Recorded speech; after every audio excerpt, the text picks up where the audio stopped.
he had to lurk in the distance.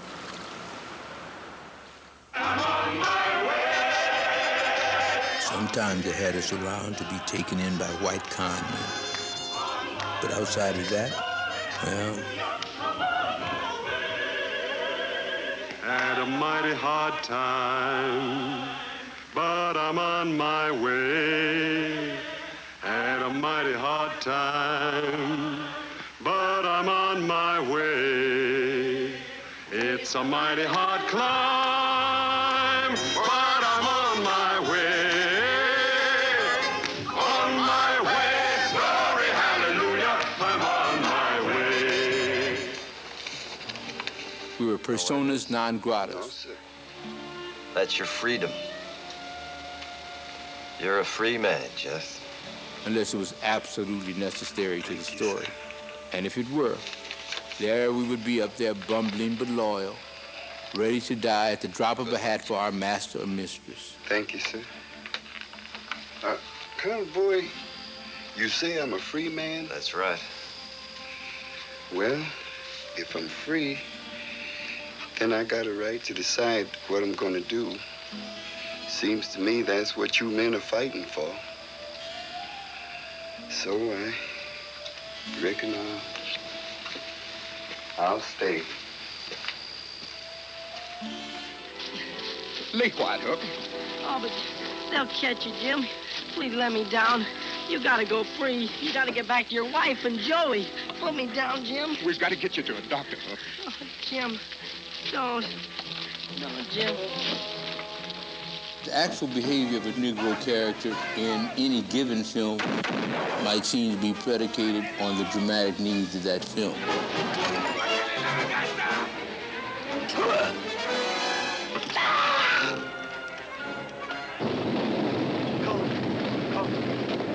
But through the accumulation of similar images from a zillion such films, the same behavior repeated in film after film, shot after shot, a less benign picture emerges.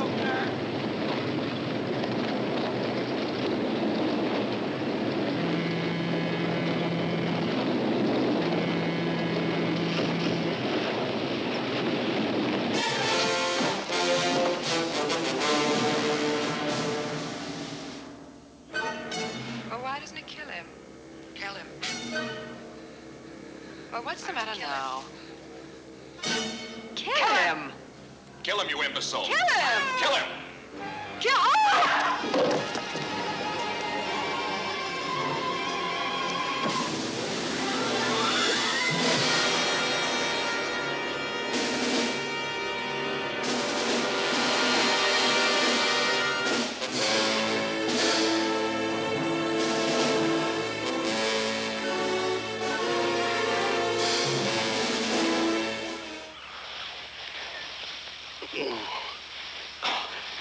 You're gonna make somebody a fine old lady one day. While making concessions to the Negro's progress in society at large, American movies clung tenaciously to the cliches of the past in one form or the other. All in all, it was business as usual. The concessions Hollywood made were only tactical in nature. The strategic goal remained the same: to protect the status quo, perpetuate the myth of white supremacy, and thereby undermine the Negro's struggle for equality in the United States. But the brothers and sisters were growing impatient with waiting for equality. They took to the streets in orderly marches. But good old Hollywood only heard the rumblings as a business opportunity.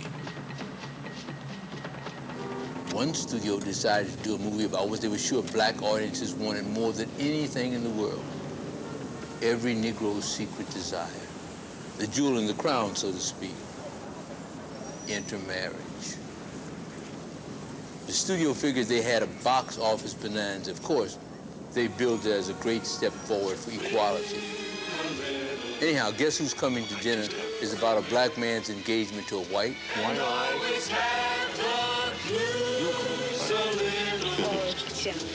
That's the story of That's the glory of love. Equality, huh?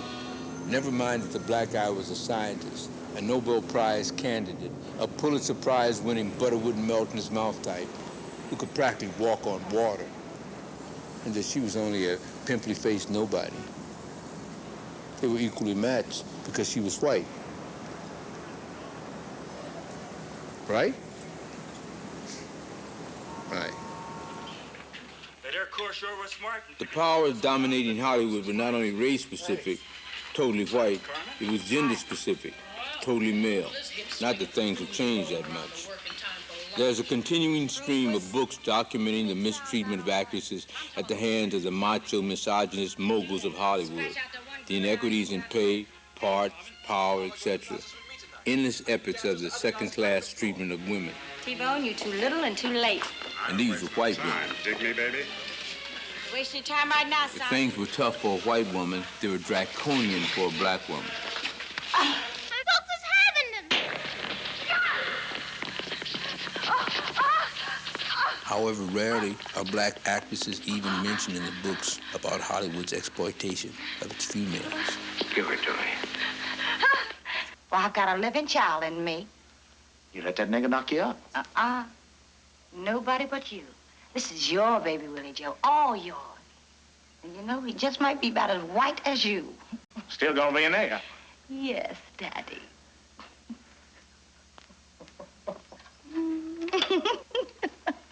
And he's gonna be something. Emma?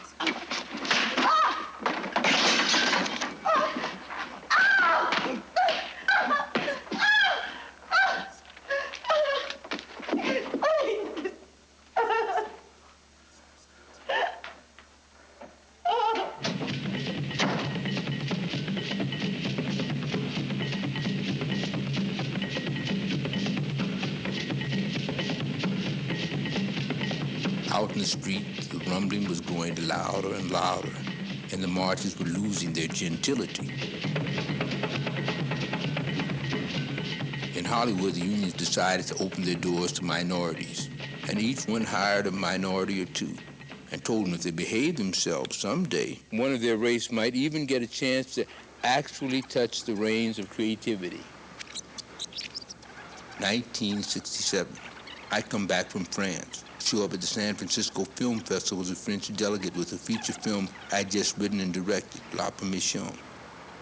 It was pretty embarrassing for the old USA. It had been 15 years since a black director had been able to scrape up enough to make a film. And Hollywood had never even had one.